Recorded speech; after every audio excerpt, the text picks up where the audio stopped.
वृंदावन में भगवान 10 वर्ष 8 महीने रहे। उसके बाद वे मथुरा गए। 1 वर्ष वो गुरुकुल जाते हैं। गुरुकुल से वापस लौटकर अब अपने मथुरा में ही राजकाज के कार्यों में लग चुके हैं।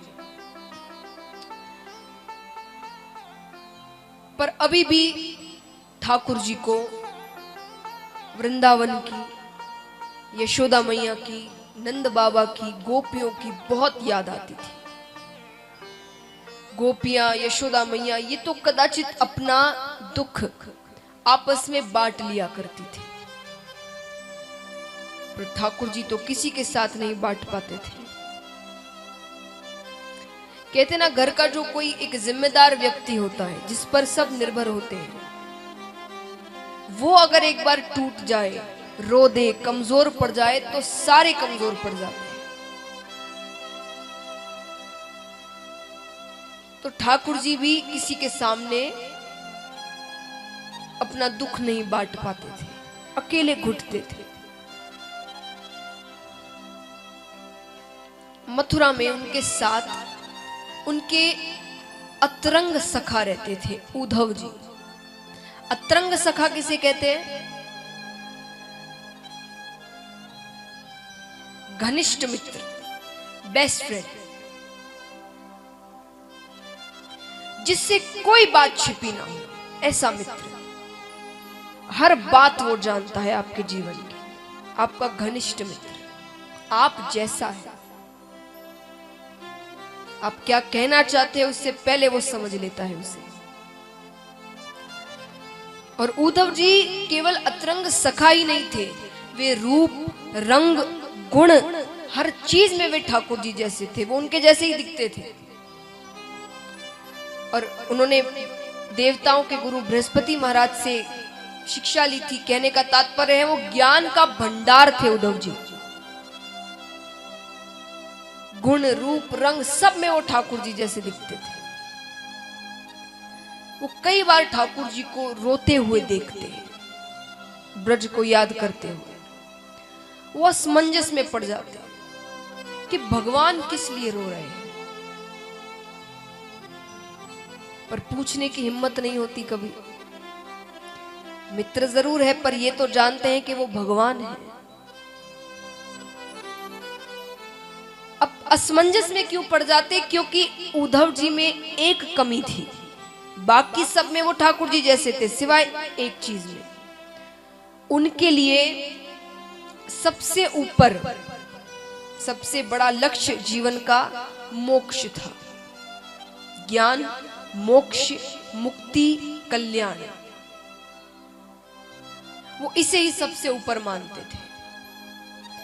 लेकिन भगवान जानते थे कि इन सबसे ऊपर भी एक चीज है, वो है प्रेम।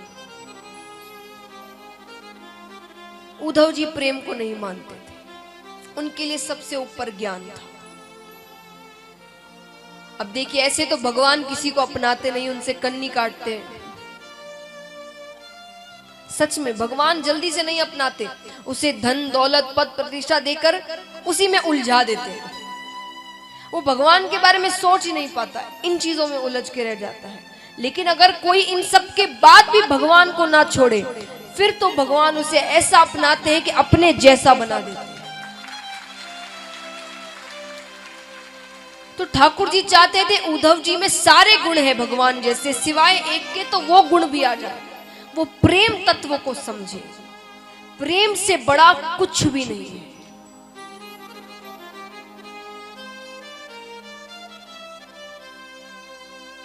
बोलते हैं ना, तुम सबसे अमीर उस दिन बन जाओगे जब तुम्हारे पास कोई एक ऐसी चीज होगी जो पैसों से खरीदी नहीं जा सकती।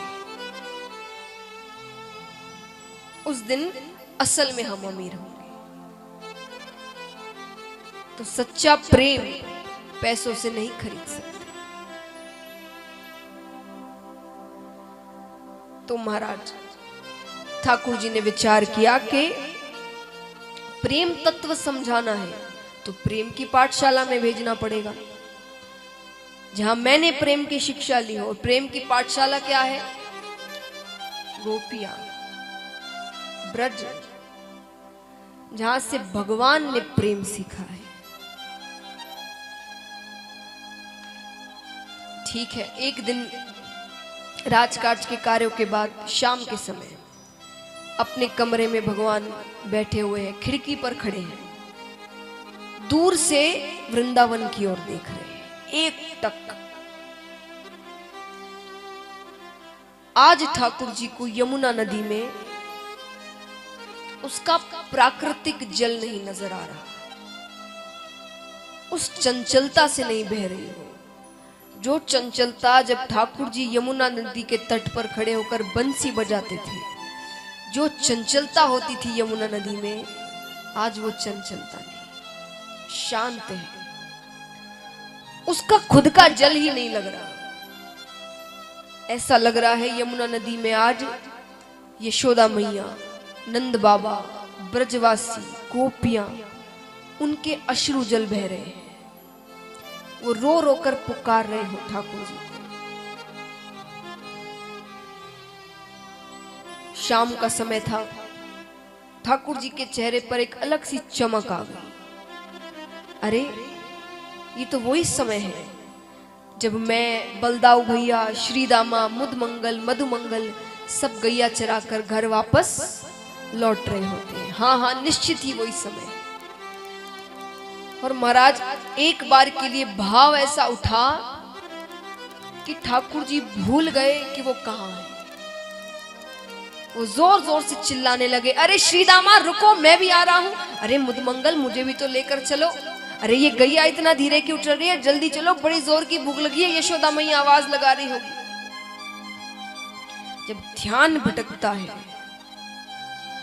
ठाकुर जी फूट फूट कर रोने लगते हैं। पीछे से उद्धव जी आते हैं, उन्हें हृदय से लगा लेते हैं। आप क्यों रो रहे हैं? आप तो ये मोह माया से, प्रेम से, दुख से, सुख से ये ऊपर हैं। आप क्यों रो रहे हैं प्रभु? ठाकुर जी रोते हुए कहते हैं, उद्धव मुझे ब्रज की बहुत याद आती है, मुझे यशोदा मैया की बहुत याद आती है, मुझे नंद बाबा की बहुत याद आती है। मैं उन्हें भूल नहीं पा रहा, मुझे ब्रज लेकर चलो। ठाकुर जी कहते हैं, नंद बाबा, नंद बाबा जैसे बाबा युगों युगों तक नहीं मिलेंगे। वो रोज जानबूझ के जूतियां नहीं पहनते थे, बाहर जाकर खड़े हो जाते थे। उन्हें पता था कृष्ण अब मेरी जूतियां सर पर लेकर आएगा, कहेगा बाबा आपने फिरते जूता नहीं पहनी, जल्दी से पहन लो, मैया बरजेगी ना। और मुझे गोद में लेकर वो पूरे ब्रज में घूमते थे। मैं दावे के साथ कह सकता हूं उद्धव, मैं जब से गया हूं मेरे बाबा ने जूतियां नहीं पहनी हो। दावे के साथ कह सकता हूं। यशोदा मैया, अरे यशोदा मैया जैसी मैया किसी को नहीं मिलेगी। मैंने उन्हें कभी कोई सुख नहीं दिए। कहने का तात्पर्य है, मैं जब तक उनके पास था मैंने उन्हें कोई सुख नहीं दिया। मेरे कारण उन्हें कितने उल्हाने सुनने पड़ते, कितनी शिकायतें सुनने को मिलती। रोजाना कोई ना कोई घर पर आकर शिकायत करता, पर उनका प्रेम नहीं कम हुआ। कम होने की बजाय वो और बढ़ता गया। उद्धव, एक दिन मैं गैया चराकर घर थोड़ी देर से लौटा तो मेरी मैया मुझे गले लगाकर रोने लगी। मैया कहती है, कन्हैया तू देर मत किया कर, तू घर नहीं लौटता ना मेरा मन विचलित हो उठता है, मुझे कुछ नहीं सुहाता, तू देर मत किया कर। उस दिन के बाद से मैं कभी घर देर से नहीं गया। आज इतने दिन हो गए हैं, पता नहीं मेरी माता कैसे रह रही होगी। सबसे ज्यादा दुख तो मैंने उन गोपियों को दिया है, भोली भाली गोपियों। तुम्हें पता है, एक दिन यशोदा मैया ने मुझसे कहा कि कन्हैया तू उनके घर चोरी करने जाता है, उनकी मटकियां फोड़ता है। वो गरीब है जो अपना दिनचर्या दूध दही माखन बेचकर ही चलाती हूँ। महाराज जो उस दिन वो बेचेंगी, जो धन आएगा उसी से उनका भोजन आता है। तो जो इसी से अपना दिनचर्या चलाती हूँ, भोजन करती हूँ, अगर उस दिन उनका नुकसान हो जाए, मटकियां फूट जाए, तो उस दिन वो क्या खाएंगे? है कि नहीं? तो तू समझता क्यों नहीं? वो इतने धनवान थोड़ी है, वो गरीब है। तू उनके घर चोरी मत किया कर। तो मैं कई दिनों तक उनके घर नहीं गया चोरी करने, मैंने मटकियां नहीं फोड़ी। तुम्हें पता है कुछ दिन बाद सारी गोपियां घर आ गई, आकर कहती है यशोदा, कन्हैया सिर्फ तेरा ही बेटा है क्या? हमारा कुछ नहीं? मटकियां फोड़ता है तो फोड़ने दो, चोरी करता है तो करने दो, पर असल में गरीब हम उस दिन हो जाएंगे जिस दिन कन्हैया हमारे घर नहीं आएगा।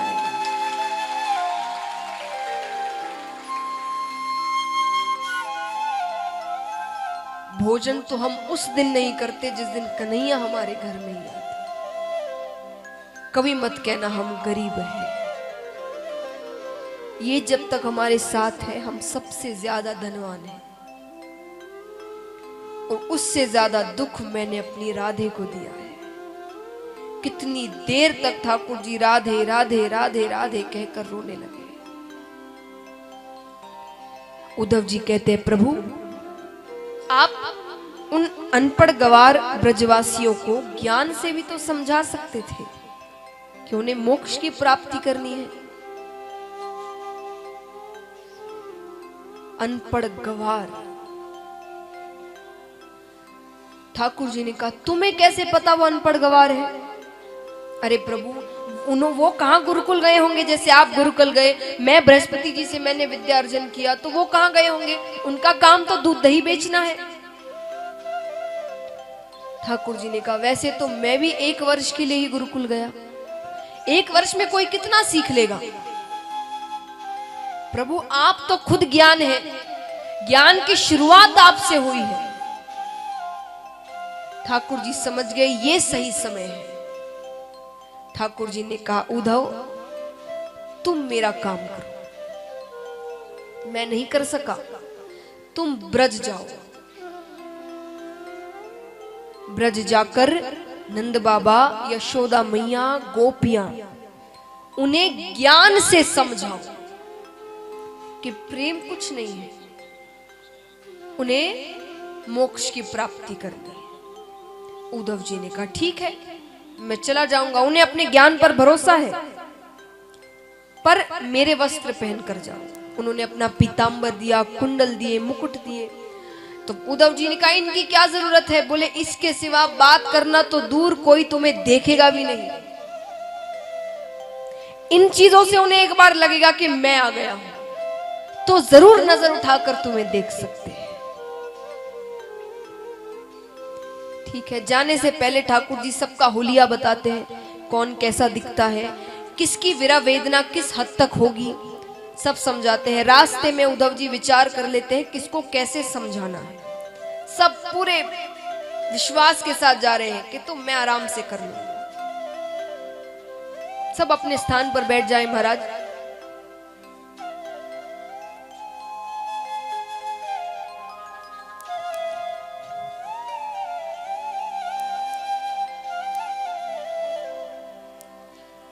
ठाकुर जी जाते हैं, उद्धव जी जाते हैं। शाम के समय वृंदावन में प्रवेश करते हैं। वही समय था गोधूली बेला। सब ब्रजवासी अपनी अपनी गैया चराकर घर लौट रहे थे। ब्रज की जो रज है वो उड़कर उद्धव जी के सर पर बैठ रही है।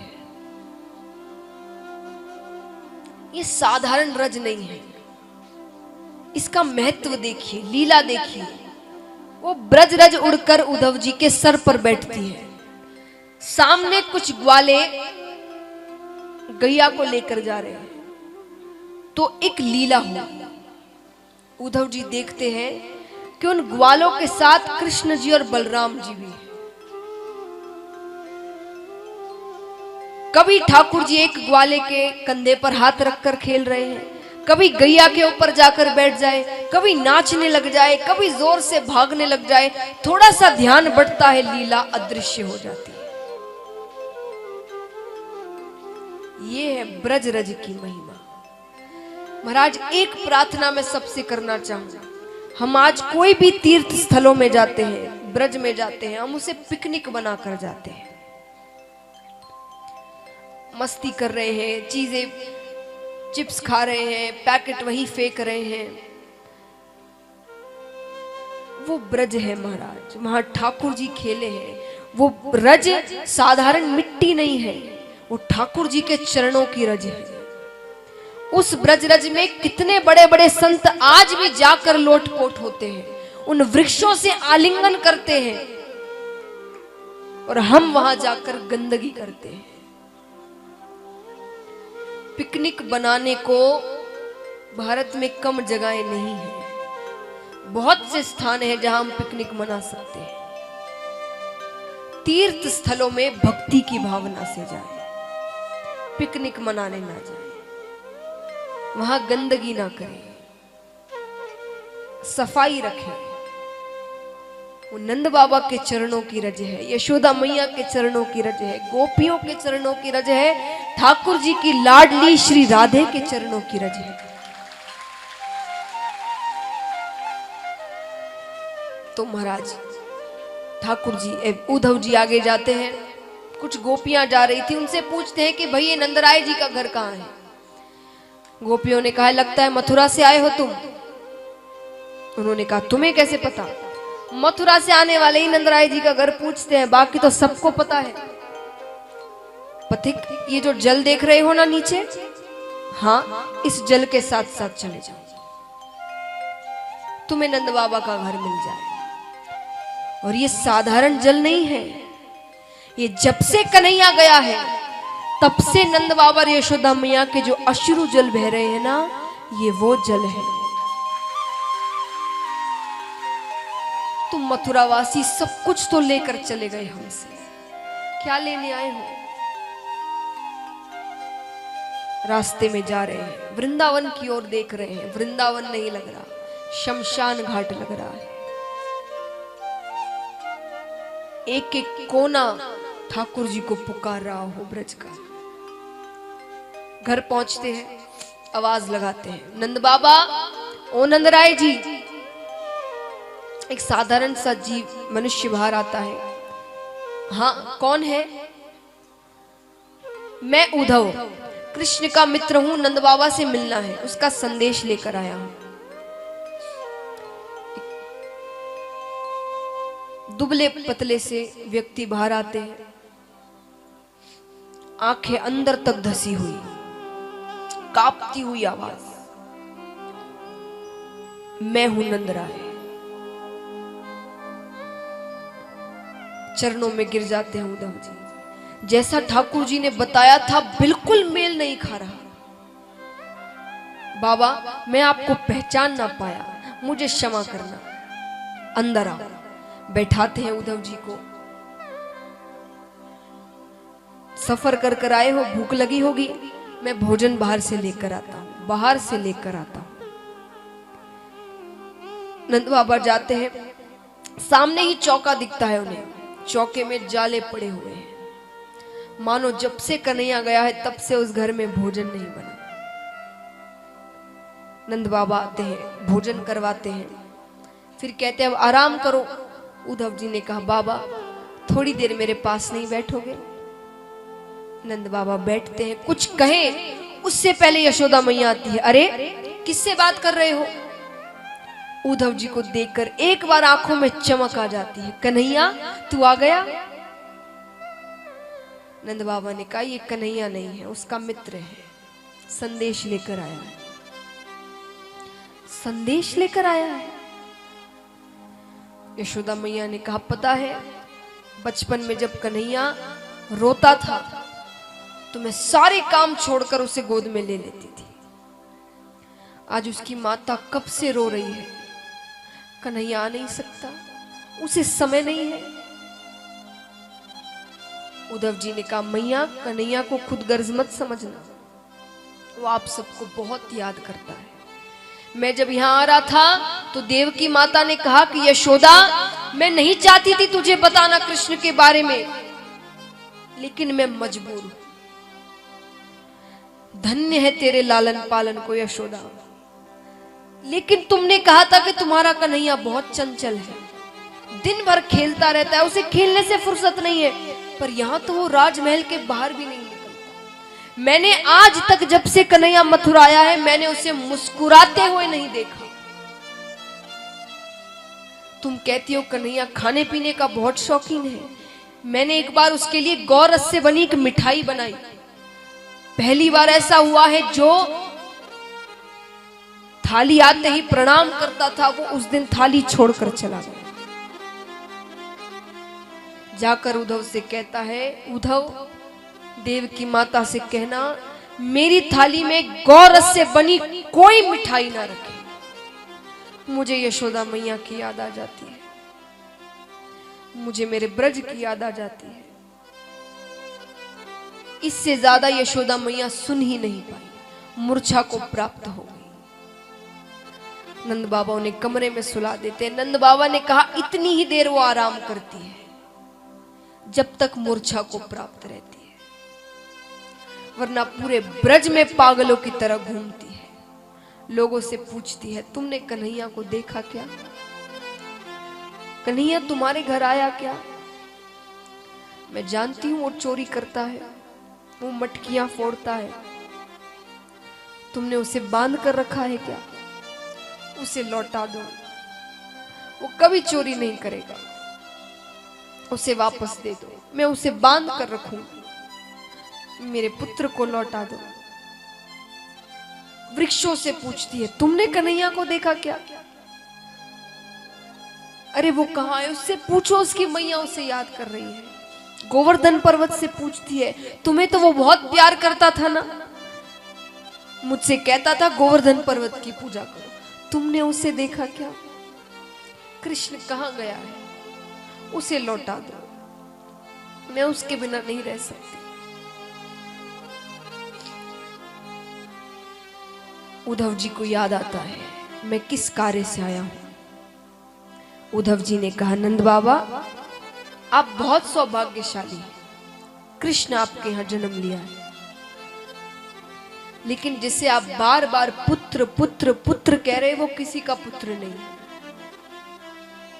वो परम पिता परमेश्वर भगवान है, वो उसने सबको बनाया है, वो किसी का पुत्र नहीं। आपका सौभाग्य है, उसने आपके यहां जन्म लिया, कुछ लीलाएं करी, फिर वो चला गया। आप ये रोना धोना छोड़िए, ज्ञान के मार्ग पर चलिए, मोक्ष प्राप्त करिए। नंद बाबा ने कहा, मुझे तो लगा था तुम कोई बुद्धिमान बालक हो, तुमने बृहस्पति जी से एक शिक्षा प्राप्त की है, तुम तो एक साधारण से बालक निकले। तुम कहते हो कि मेरा पुत्र, वो किसी का पुत्र नहीं, हमसे गलती हुई उसे पुत्र कहकर। चलो हम मान लेते हैं हमसे गलती हुई, लेकिन क्या भगवान से गलती हो सकती है कभी? अरे उसने कितनी बार मुझे बाबा कहा है, यशोदा को मैया कहा है। गोपियां कहती थी, कन्हैया तू यशोदा का लाला नहीं है। यशोदा मैया गोरी, नंद बाबा गोरे, बलदाऊ भैया गोरे, तू काला आ गया, तुझे उठाकर लाए कहीं से। तो वो क्रोधित हो जाता, आकर यशोदा से कहता कि मैया कहते जा मरी से कि मैं तेरो छोरो हूं, मैं तेरो बेटो हूं। वो खुद क्रोधित हो जाता, अगर हम उससे कह देते वो हमारा बेटा नहीं है। तुम कहते हो हमसे गलती हुई, चलो मान लिया मैंने। तुम कहते हो वो भगवान है, लेकिन मुझे तो मेरे बेटे में भगवान जैसे कोई लक्षण नहीं नजर आता। क्यों? क्योंकि भगवान तो सबका पेट भरते हैं, सबको भोजन भगवान कहते ना, भगवान किसी को भूखा नहीं सुलाते, कीड़ी तक को वो भोजन देते हैं। तो क्या भगवान को कभी भूख लग सकती है? पर मेरे कन्हैया को तो मैंने भूख से तड़पते हुए देखा है, क्रोधित होते हुए देखा है कि मैया मुझे भूख लग रही है, मटकियां फोड़ते हुए देखा अगर यशोदा उससे दूध नहीं पिलाती थी तो। तुम कहते हो वो भगवान है।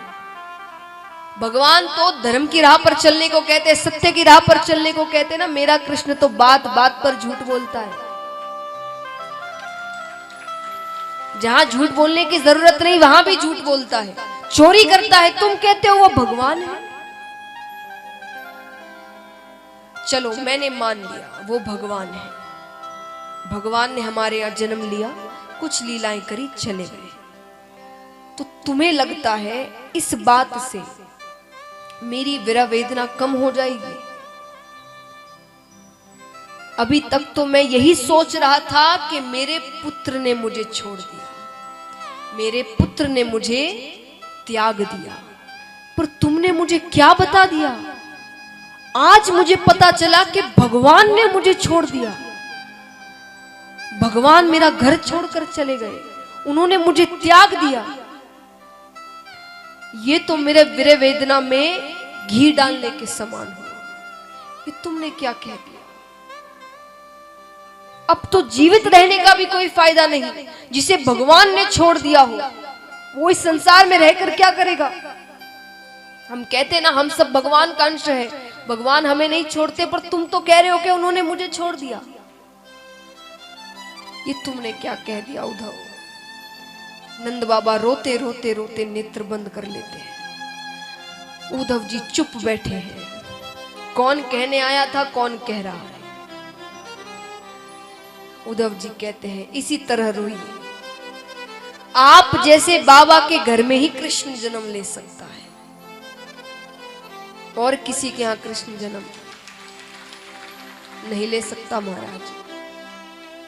उद्धव जी वहां से चले जाते हैं। अब पहली बार ऐसा हुआ है कि ब्रह्म मुहूर्त आ गया, दूसरा दिन निकल आया, पर उद्धव जी ने स्नान नहीं किया।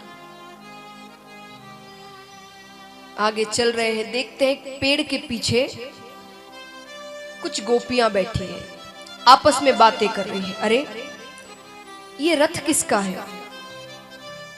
सोने का रथ लगता है, यहां पर किसके पास सोने का रथ होगा? दूसरी गोपी कहती है तुझे याद नहीं? अरे वो अक्रूर आया था ना इसी रथ में, कृष्ण को लेकर चला गया। अब क्या लेने आया है?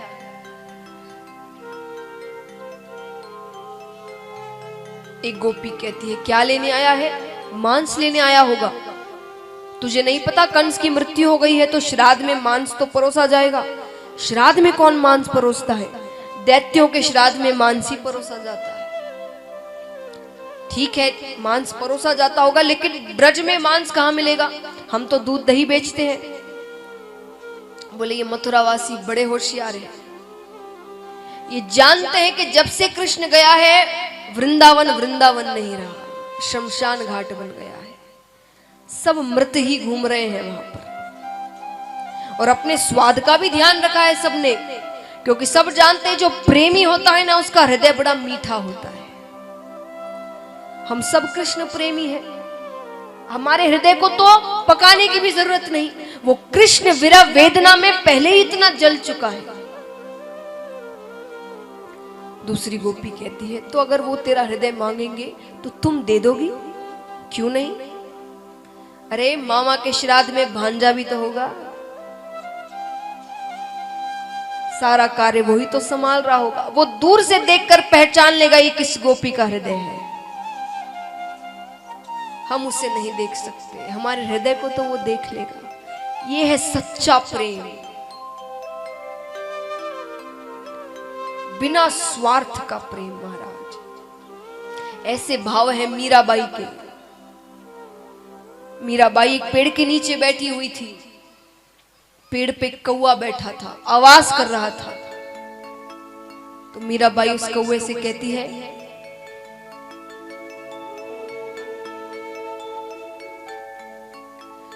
काढ़े कलेजो मैं धरूं रे,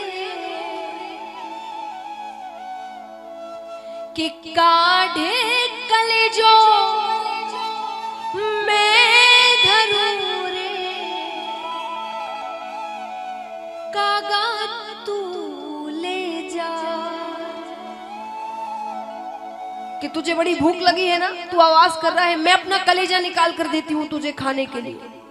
लेकिन इसे यहां मत खाना, मेरे सामने मत खाना। कहां जाकर खाना?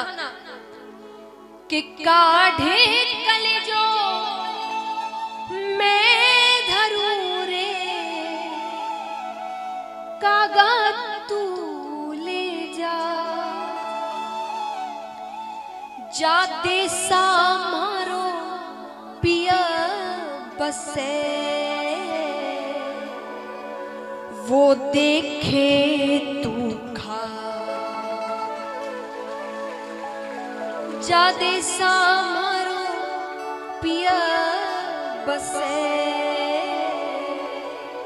वो देखे तू खा। इसे यहां मत खाना जहां मेरे प्रियतम रहते हैं, वहां लेकर जाओ। वो जब तुम्हें देख रहे हो तब इसे खाना, कुरेद कुरेद कर खाना, पर उसके सामने खाना, उसे दिखा कर खाना। तुम किसका हृदय खा रहे हो? ऐसे भाव है गोपियों के, मीराबाई के। गोपियों ने श्री कृष्ण को हासिल नहीं किया, लेकिन आज प्रेम में अगर सबसे बड़ा नाम किसी का आता है तो गोपियों का आता है।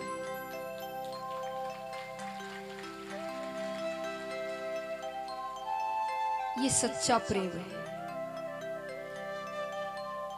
उद्धव जी पीछे से आते हैं, एक बार के लिए सारी गोपियां दौड़ती हैं कृष्ण समझकर, पर नेत्रों को दिखकर रुक जाती है। क्यों? ठाकुर जी के नेत्र चंचल हैं। जिसके नेत्रों में प्रेम होता है ना, वो चंचल होते हैं, स्थिर नहीं रहते एक जगह। उद्धव जी के नेत्र स्थिर हैं, झुके हुए हैं। नेत्रों को देखकर समझ गई ये कृष्ण नहीं है, पर समझ गई कृष्ण नहीं भेजा होगा। बैठाती हैं आसन पर। उद्धव जी कहते हैं मेरा नाम उद्धव है, मैं कृष्ण का मित्र हूं। गोपियां कहती है अच्छा, तो आपको यदुपति ने भेजा है। यदुपति कहा, कृष्ण नहीं कहा। आज बड़े हो गए हैं, राजा बन गए हैं, हम गरीबों से अब क्या लेना देना उनका। और यदुपति ने ब्रजपति के पास ही भेजा होगा, नंद बाबा के पास। राजा राजा के पास ही भेजेंगे। कहते ना, रिश्ता बराबरी में ही होना चाहिए, वरना वो रिश्ता सही नहीं होता है कि नहीं? रिश्ता हमेशा बराबरी में होना चाहिए। तो आपको यदुपति ने ब्रजपति के पास ही भेजा होगा, भेजना भी चाहिए। अरे उन्होंने कितनी चंचलता सही इस बालक की, कितनी शिकायतें सुनने को पड़ी, कितने उल्हाने सुनने को पड़े। आना तो खुद को चाहिए था, पर संदेश भेजा है। चलो कोई बात नहीं। अच्छा उद्धव जी, एक बात बताना, क्या ये जो आप वस्त्र पहन कर आए हो, ये कृष्ण ने पहनाए हैं? बोले हाँ। बोले अपना ऐश्वर्य दिखा रहे हैं हमें कि मैं कितना धनवान हो गया हूं। और ना ब्रज में तो किसी के पास ऐसा एक भी जेवरात नहीं होंगे जो उन्होंने आपको पहनाए हैं। ये सोने का रथ भेजा है, बता रहे हमें कि कितने धनवान हो गए आप। अच्छी बात है, अच्छा है गरीबों को छोड़कर राजा के पास चले गए, राजा बन गए। उद्धव जी कहते हैं ऐसा नहीं है, वो तुम सबको याद करते हैं, याद करते हैं। अच्छा उद्धव जी, आप बड़े ज्ञानी हैं ना, एक बात बताना, कौन सी प्रीति नष्ट होने वाली होती है और कौन सी प्रीति होती है जो हमेशा रहती है?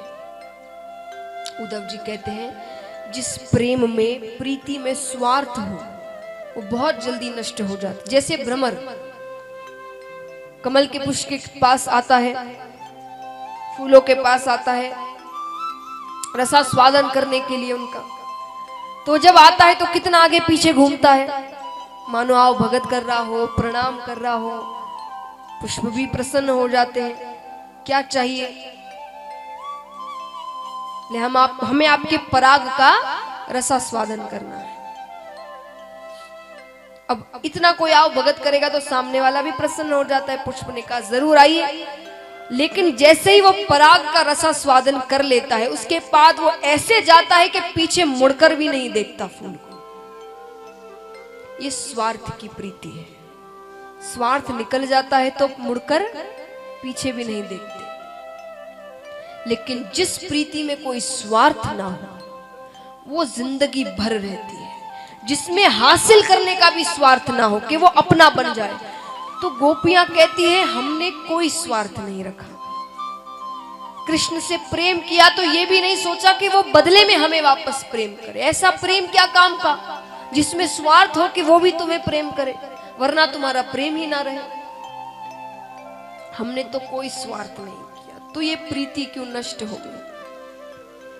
उद्धव जी कहते हैं ये प्रेम, रोना धोना, दुख, विरह, वेदना, ये सारी चीजें छोड़ो, अपना मन ज्ञान पर लगाओ, मोक्ष की प्राप्ति करो। अरे वो लीला करने आए थे,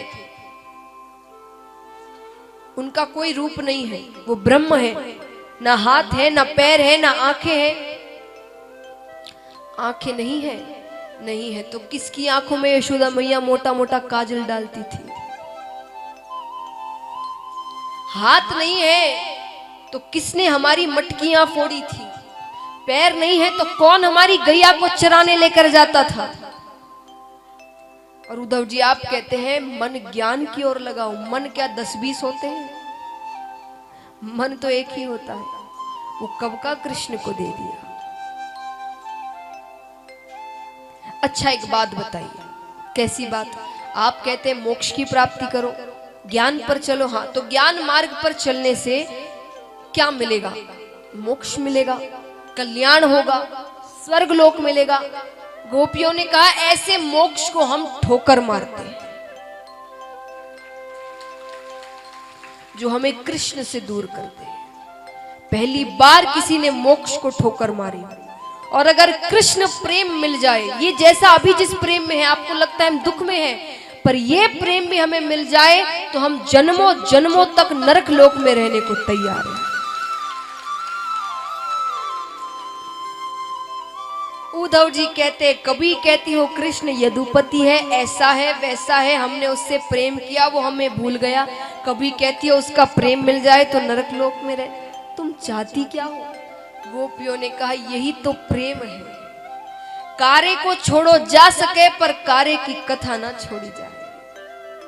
वो साथ नहीं फिर भी चल रहा है पर उसकी बातें नहीं छोड़ी जा सकती।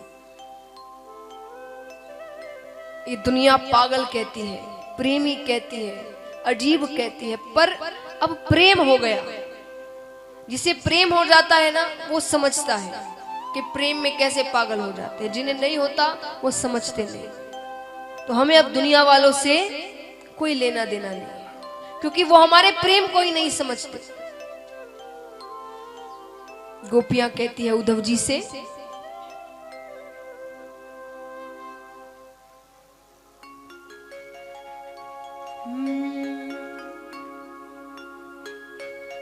मेरी लगी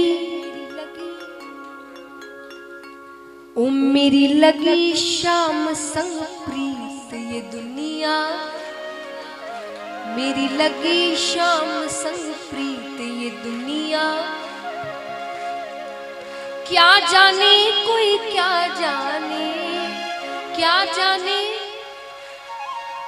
मुझे मिल गया, मुझे मिल गया, मुझे मिल गया मन का मीत ये दुनिया। मेरी लगी ये दुनिया।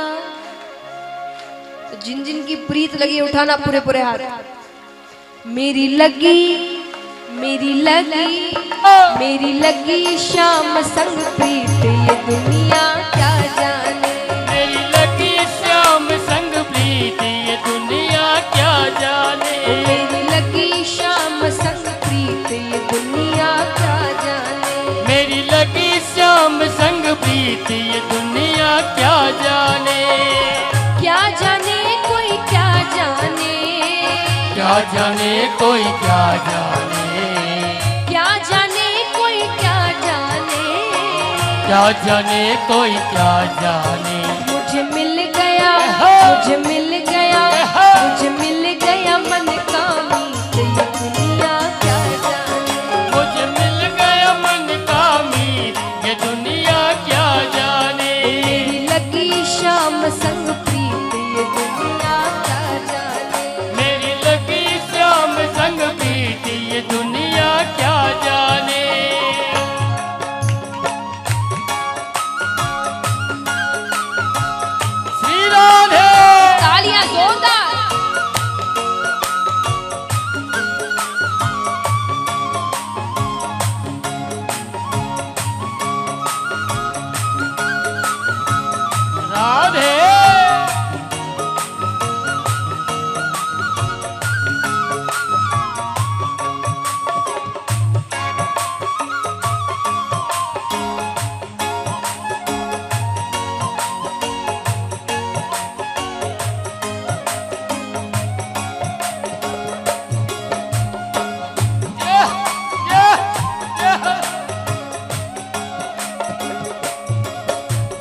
अब गोपियां कहती है उद्धव जी हम पहले ऐसे नहीं थी, अपने घर बार में थे, परिवार में थे, लेकिन जब से जिस दिन कन्हैया को देखा उस दिन से सब बदल गया। गोपियां कहती है छवि लगी मैंने शाम की जब से, छवि लगी मैंने शाम की जब से, भई बावरी में तो तब से, भाई बावरी में तो तब से, बांधी प्रेम की डोर मोहन से, बांधी प्रेम की मोर मोहन से, नाता तोड़ा मैंने जग से, नाता तोड़ा मैंने जग से। ये कैसी पागल प्रीत ये दुनिया क्या जाने, कैसी पागल प्रीत ये दुनिया क्या जाने, मेरी लगी शाम संग प्रीत ये दुनिया क्या जाने, मेरी लगी श्याम संग प्रीत ये दुनिया क्या जाने। श्री राधे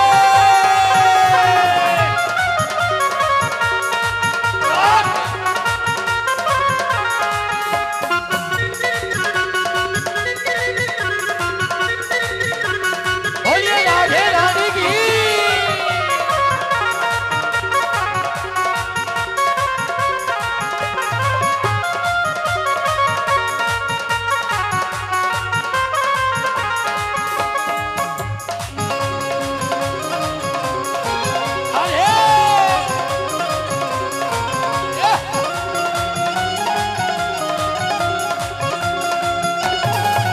जय हो।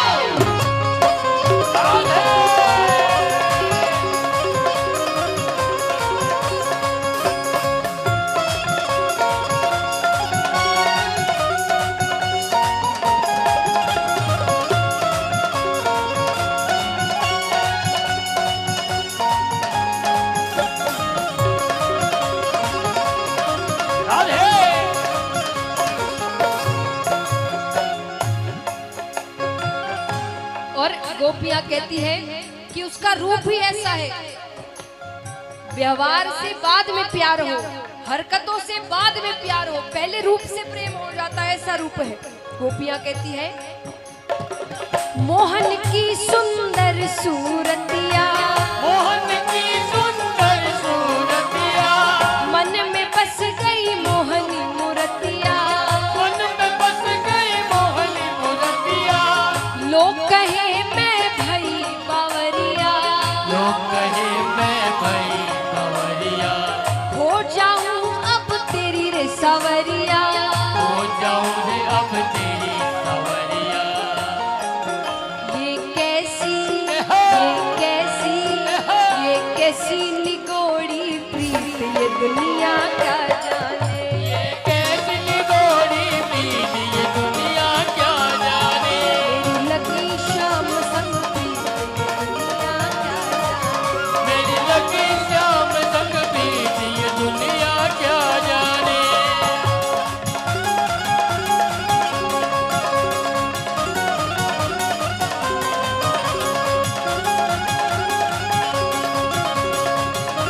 और एक बार उठाइए पूरे पूरे हाथ। श्री राधे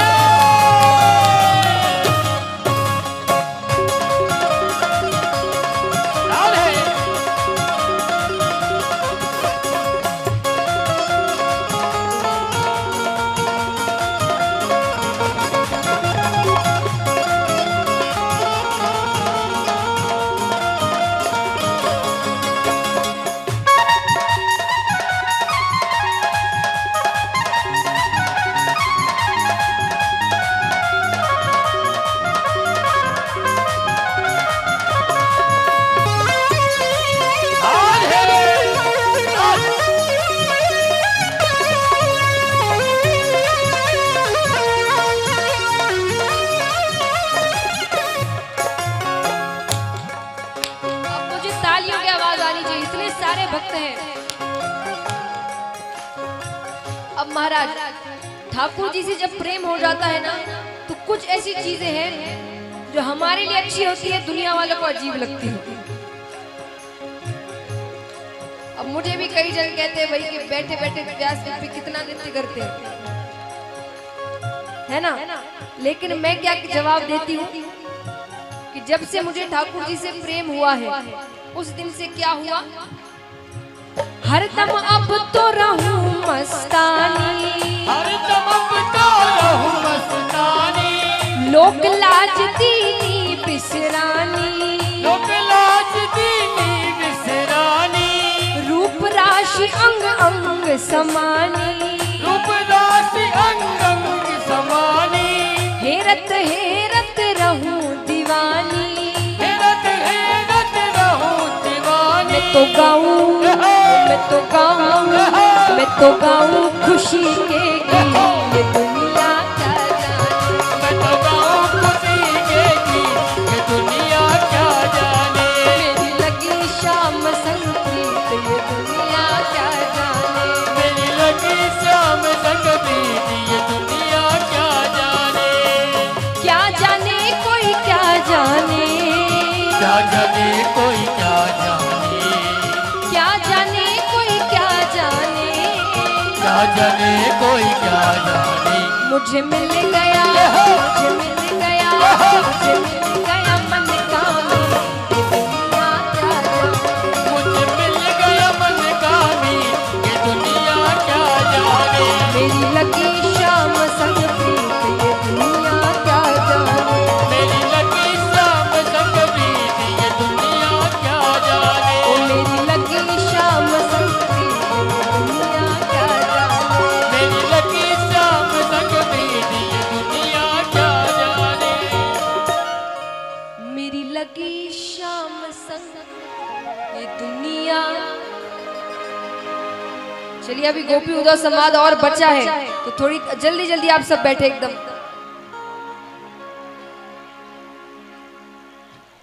जल्दी बैठे, जल्दी महाराज, ना समय नहीं है, हमें रुक्मणी विवाह में भी जाना है फिर।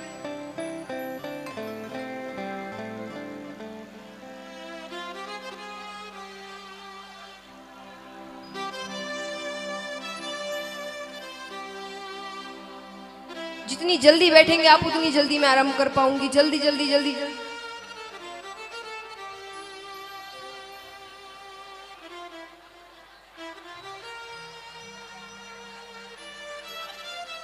बोलिए कृष्ण कन्हैया लाल की।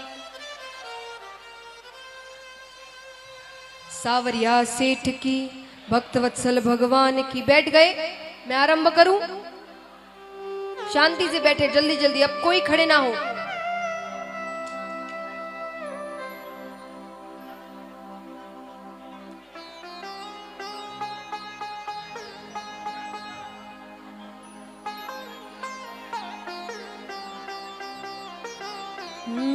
बोली कृष्ण कन्हैया लाल की। सावरिया सेठ की, भक्तवत्सल भगवान की। हाँ बस थोड़े थोड़े पीछे हो गए, आराम से सब बैठ जाइए। तो महाराज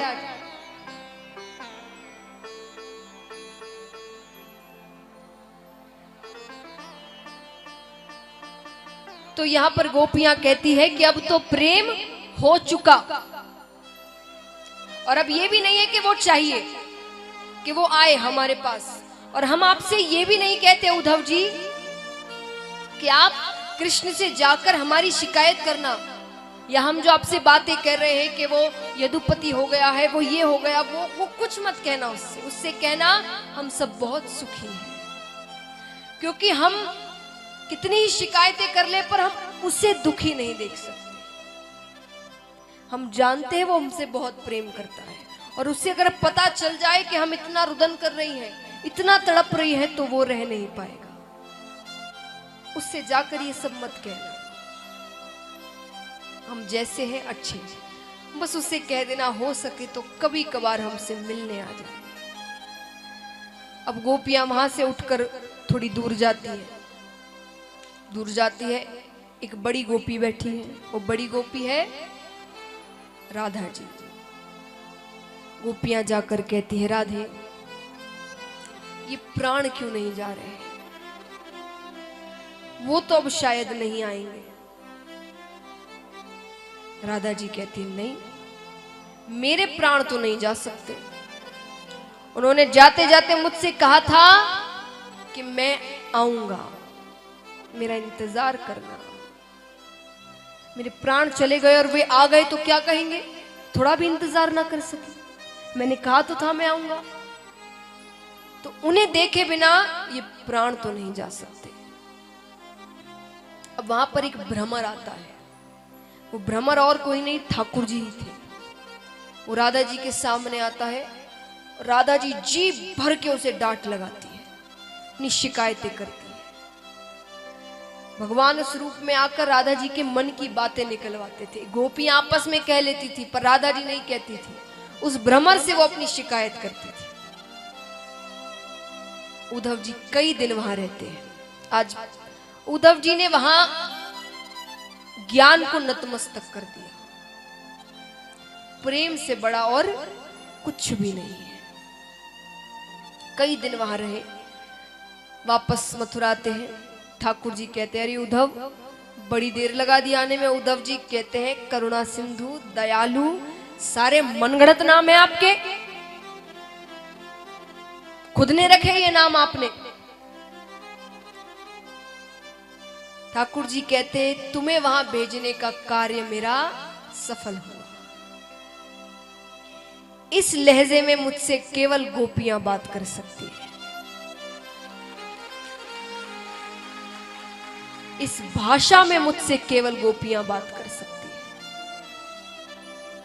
अरे भाषा क्या, थोड़ी सी ऊंची आवाज में ही मुझसे केवल गोपियां ही बात कर सकती है। उद्धव जी कहते हैं प्रभु आप यहां क्या कर रहे हैं इस स्वार्थी लोगों के साथ? आप वहां जाइए, यहां हम सब संभाल लेंगे, आप कोई चिंता करने की जरूरत नहीं। ठाकुर जी ने कहा मैं वहां नहीं जा सकता। क्यों नहीं जा सकते? आइए महाराज, अब ये भी प्रश्न के उत्तर मैं आपको देती हूँ। कई भक्त कहते थे कि कैसे भगवान है भक्तों को, माता पिता को छोड़कर राजकाज में बैठे थे। वे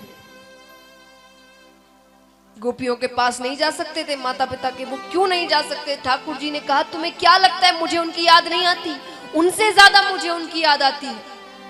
पर कंस को मारने के बाद कंस के ससुर जरासंध आए दिन वो मथुरा में आक्रमण करते हैं। मथुरा में महल है, सैनिक है, हथियार है, वो हार जाता है।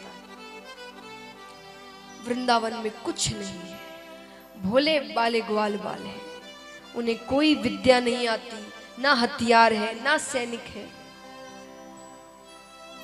मैं वहां नहीं जा सकता। वहां एक आक्रमण जरासंध करेगा पूरा ब्रज खत्म हो जाएगा, कोई नहीं बचेगा ब्रज में। ठीक है हमेशा के लिए नहीं जा सकते, कभी कभी तो जा सकते हैं, मिलकर आ जाइए। ठाकुर जी ने कहा कभी कभी गया और गलती से भी जरासंध को पता चल गया कि मेरी प्रीति वहां पर है, मैं वहां के लोगों से प्रेम करता हूं, तो मुझे मानसिक पीड़ा पहुंचाने के लिए वो वहां आक्रमण करेगा, उन्हें परेशान करेगा। ठीक है आप नहीं जा सकते, उन्हें यहां लेकर आ जाइए। ठाकुर जी ने कहा वो और ज्यादा बुरा है। अरे वहां मैं एक ग्वाला था, मैं ग्वाल बालों की झूठन खाता था। यहां मैं एक राजा हूं। वहां मैं भोला भाला ग्वाला था जिसे किसी तरह की समझ नहीं है। यहां मुझे युद्ध करना पड़ता है, राजनीति खेलनी पड़ती है। वो रूप वो नहीं देख पाएंगे, वो सोचेंगे कृष्ण कैसा था कैसा हो गया। अरे यशोदा मैया मुझे ओखल से बांध देती थी रस्सी से, और देव की माता मुझे हृदय से लगाने में सकुचाती है कि हृदय से लगाऊं कि नहीं लगाऊं। वो जानती है ये भगवान है। नंद बाबा की जूतियां में सर पर लेकर आता था, वसुदेव जी के पैरों को छूता हूं ना, वो पीछे एक बार हट जाते, आशीर्वाद दूं कि नहीं दूं, ये तो खुद भगवान है, इन्हें कैसे आशीर्वाद दूं। तो वो यहां आकर जब मेरा ये रूप देखेंगे वो सहन नहीं कर पाएंगे इसे। पर तुम्हें क्या लगता है उद्धव मैं उनके पास नहीं? मैं हर वक्त उनके पास हूं। ये गोपियां जब रुदन करते करते पागलों की तरह भटकते हुए मूर्छा को प्राप्त हो जाती है ना, मैं इन्हें उठाकर इनके घर वापस छोड़कर आता हूं। मैं हर वक्त इनके साथ हूं। मैं इन्हें छोड़कर इन्हें क्या भगवान, ये मैं नहीं कह रही, ये भागवत जी में ठाकुर जी ने कहा है, मैं वृंदावन छोड़कर कभी नहीं जाऊंगा, मैं हर वक्त वृंदावन में वास करूंगा। इसीलिए आज भी कहते हैं कि वहां पर निधि वन है महाराज। कौन कौन वृंदावन गए हैं, उन्होंने निधि वन के दर्शन किए जहां ठाकुर जी रात्रि में रास करने आते हैं। तो वो झूठी बातें नहीं है, वो भगवान ने कहा है मैं वृंदावन छोड़कर कभी नहीं जाऊंगा, मैं हर वक्त वहां वास करूंगा। तो महाराज इस प्रकार ठाकुर जी उद्धव जी को प्रेम का ज्ञान करवाते हैं। सपने में रात में आया,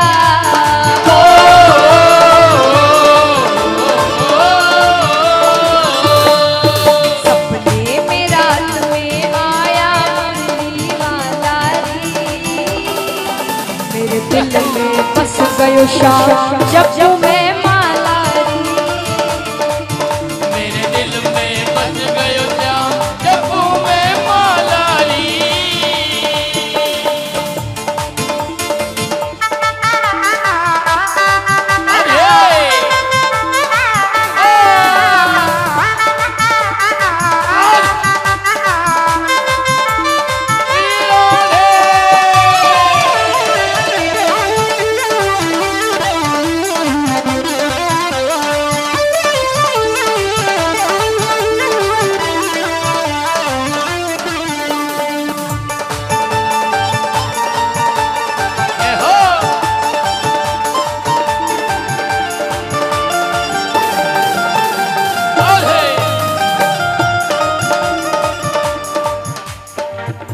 मुकुट सिर मोर का, मुकुट सिर मोर